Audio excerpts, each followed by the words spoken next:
дар ҷомеаи кунунии мо баъзе нафарон аз рӯи ҳавову ҳавас самуми роҳу имкониятҳоро истифода мебаранд то номи ҳоҷиро ба худ гиранд.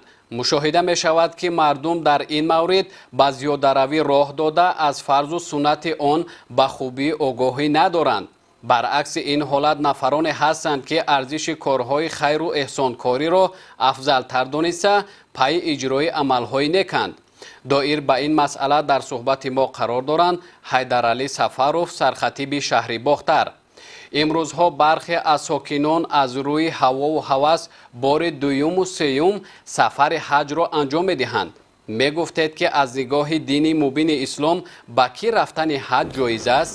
албатта аз нигоҳи қуръон ва суннат ҳар касе ки қарздор бошад вай наметавонад ки ин ибодата анҷом бидиҳад, ба хотире ки ҳаҷ ва умра ибодати молӣ ҳастанд, ҳам молӣ ҳам баданӣ. инсон бояд ки солим бошад, оқил бошад, болиғ бошад, баъдан доро бошад. агар шахсе ки қарздор аст барои ҳаҷ рафтан ё ки умра кардан аз ин ибодатҳоро анҷом додан барои он шахс ин гурӯҳ мардум хубтару беҳтар аст ки чикор кунад он маблағҳое ки мехоҳад дар ҳаҷ ё ки умра сарф кунад пардохти қарзша анҷом бидиҳад.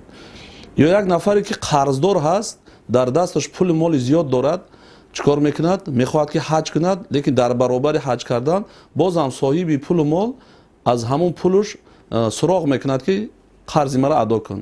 барои ин гурӯҳ шахс аз оне ки барои ҳаҷ рафтан ё ки умра кардан хубтару беҳтар ва савоби бештар дар он мерасад ки ана ҳамон маблағи қарзша адо кунад.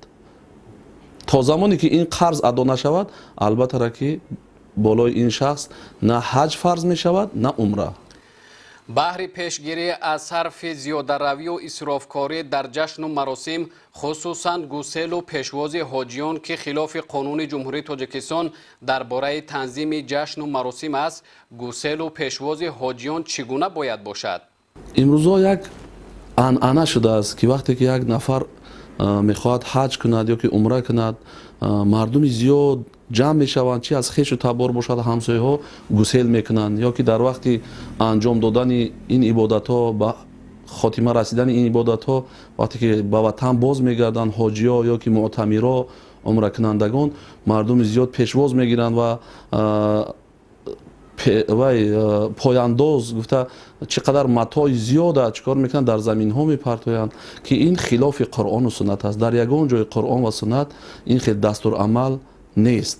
яъне ки имрӯз мо мехоҳем ки воқеатан имрӯз ҳоҷиёе ки аз ҳаҷ меоянд ё ки муътамироe ки меоянд албатта чи ҳаҷ чи умра як ибодат аст гуфтем пештарам. имрӯз бинед як нафаре ки 5 вақт намоз меояд, масҷид меояд, намозша мехонад, пас боз мегардад баъд аз адои намоз ба хонааш.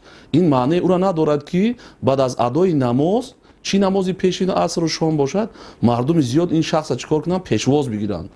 яъне ки беҳтарин ибодат ин намоз аст. аз нигоҳи қуръону суннат ин чизо маън аст. як нафар болош ҳаҷ кардан фарз шид, хуб марзоту роҳила дорад, қуввату тавоноӣ дорад, барои рафтан омадан дар хона шароити хуб дорад, барои фарзандош тамоми шароитҳоро муҳайё кардагӣ аст. ин гурӯҳ мардум метавонанд ки рафта ҳаҷ кунанд, як маротиба дар умр як маротиба фарз аст. баъдан метавонанд ки боз ки гаштанд дар доираи оила мисол фарзандош набирош нишаста ё ки ҳамун фарзандош пешвоз бигиранд бе ягон зиёдаравию исрофкорӣ. ҳоло дар бархе маврид ба назар мерасад ки миёни сокинон сафари ҳаҷ мисли тақлидкорӣ вамуд шудааст. аз нигоҳи шумо ки ходими дин ҳастед, чаро бархе аз сокинон тақлидкорӣ мекунанд ё қоидаҳои ҳаҷравӣ ба таври бояду шояд риоя намешаванд? албатта ҳамаи ибодат аслан моҳияти ҳамаи ибодат дар ҳамин аст ки ибодат бояд ки аз барои худо ризомандии парвардигор анҷом ёбад. чӣ намоз бошад, чӣ рӯза, ҳаҷ, закот ва дигар амалҳое ки мекунем, мақсаду мароми ҳамин шахси ибодаткунанда хос ризомандии парвардигор бошад.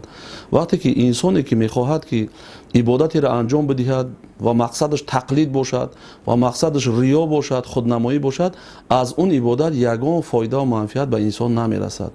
ки дар ин маврид расули акрам саллаллоҳу алайҳи васалам дар ҳадисшо мефармоянд ҳар нафаре ки عملی را انجام میدهد و در اون عمل نیت خودنمایی و ریاکاری دارد، پس فردای قیامت خداوند همین ریاکاری و خودنماییش گرفته چیکار میکند؟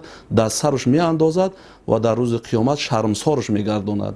یعنی که عبادت هایی که در اون عبادت ها ریا و تقلید باشد، نه در دنیا فایده و منفعت دارد و نه در روز قیامت. و در روز قیامت همین عبادت های ریایی ما سبب شرمسار شدن ما و شما می شود در روز قیامت. баландтарин мартабаи инсонӣ назди худованд ин шод кардани диле, бунёди роҳу пул, ташнаеро об додан ва дигар амалҳои нек мебошанд. аз нигоҳи шумо фазилати чунин эҳсонкорӣ чӣ гуна мартаба ва мақом дорад? вақте ки имрӯз мебинем ҳоҷиҳо вақте ки бармегарданд аз сафари хонаи худо, пештар ҳамин анъана буд ки зиёфат ороста мекарданд ва дастархонҳои пур аз исрофкорӣ дида мешид. имрӯз дар деҳае ки зиндагӣ мекунем, дар ҷамъияте ки умр ба сар мебарем, бинем чӣ қадар оилаҳои ниёзманду эҳтиёҷманд дорем. хуб мешид ки аз ҳамон исрофу исрофкориҳое ки мекунанд баъзеи мардум, хуб мешид ки дасти кӯмак ба оилаҳои ниёзманду эҳтиёҷманд дароз кунанд. ки дар ин мавриди исрофу исрофкорӣ, зиёдаравӣ, худованд дар Қуръон мефармояд, дар каломи осмонии худош ки ба номи худованди бахшояндаи меҳробон, худованд исрофкоронро дӯст намедорад. ва дар дигар ояи муборака омадааст ки исрофкор бародари шайтонанд ва шайтон нисбат ба парвардигори худ носипос аст. бинем ки исрофкорӣ, вақте ки исрофкора парвардигор дӯст надорад ва мо чуноне ки пештар гуфтем, ҳадафу мақсади мо ризомандии парвардигору хушнудии парвардигор аст. дар ҳолате ки ба сабаби исрофкорӣ мову шумо яке аз бандаҳои дӯстдоштаи худо қарор нагирем, пас мо бояд ки исрофкориро аз худмон дур кунем. ё ки дигар ояи муборакае гуфтем ки исрофкор бародари шайтон ҳастанд ва шайтон нисбат ба парвардигори худ носипос аст. яъне ки ҳамин исрофкорӣ ҳамзамон бародари шайтон хонда мешавад, ҳамзамон шайтон ба офаридгори худ носипос аст. мо ҳеҷ гоҳ нисбати офаридгори худ бояд ки носипос набошем. дар ин масъала кӯшиш кунем ки исрофу исрофкорӣ дида нашавад. ба ҷои ин маъракаҳое ки сар то по исрофу исрофкорӣ аст, ё ки ибодатҳои ҳамин чи ҳаҷу умрае ки такрорӣ мекунанд, ки албатта ҳаҷ ва умраи такрорӣ як бор рафт аз зиммааш соқит мешавад, боз дубору се бор сабқат мекунанд. аз ин корҳо дида хубтару беҳтар мешид ки садақаҳои ҷорияра мардум анҷом бидиҳанд, ба мисли роҳ сохтан, об ёрӣ кардан, ё ки ана ҳамон муассисаҳои таълимӣ ки фарзандомон таълим мегиранд, ана ҳамон синфхонаҳои иловагӣ сохтан ё синфхонаҳое ки ҳаст онҳоро таъмиру тармим кардан. албатта ки дар ин амалҳо савоби зиёдтар инсон ба даст меорад. тамошобинони азиз, дар суҳбати мо ҳузур доштанд Ҳайдаралӣ Сафаров, сархатиби шаҳри Бохтар.